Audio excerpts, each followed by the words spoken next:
I think we pull back the varnish on a lot of cliches and a lot of inertia in the system, a lot of bandwagon thought.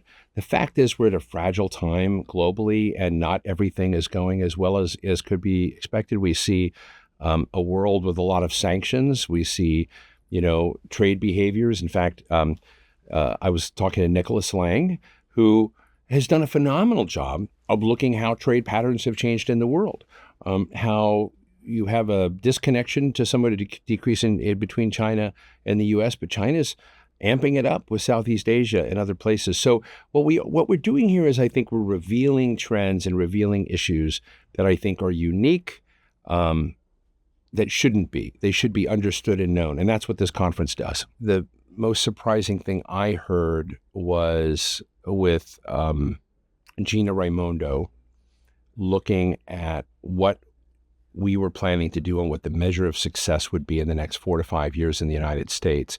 And that is doubling the number and level of chip production in the United States in terms of world market share, which is a really, really hard number. So that if you're going from 10% of the world to 20% of the world, when the rest of the world is not waiting for you to do this, that was a very big surprise. I had not realized that the ambition was as great.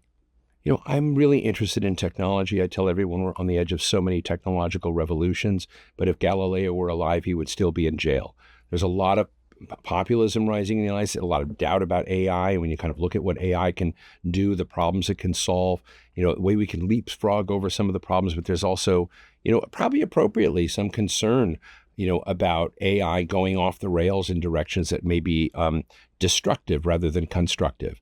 I think that is a very big piece of it. And I think that the other element here, there's been a lot of discussion about China. And in the China discussion, I really liked Michael Froman and Steve Ratner. Michael is the president of the Council on Foreign Relations. Steve Ratner, of course, is the charts guy on MSNBC and was the person who rearranged and reorganized the auto sector in the United States. And while they identify China as a challenge and some issues related to China capturing market share, they're not hysterical. They don't think that everything should be pulled apart with China and that the consequences would be there. And Mike Froman said it very clearly. He said, look, you could have security and redundancy and all of these issues, but the price is going to be high. And the fact is, Americans don't like paying high prices. That makes you dependent on a trade basis, investment basis, on a lot of other players around the world, and that's going to include China.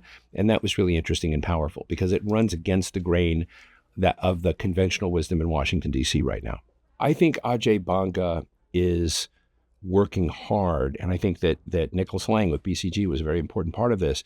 I actually communicate with Ajay Banga in real world, and I think one of the areas in which he's trying to reform the World Bank and begin looking at it is these emerging market economies, particularly the lowest tier, call them the lesser developed nations actually, that are being left in the dust, even by the next tier of economies, by your Brazils, Turkeys, that are amping up, they're growing, the growth rates are good, but the lowest tier are not. And capital is actually on a net basis flowing out of those economies when we should be investing in them.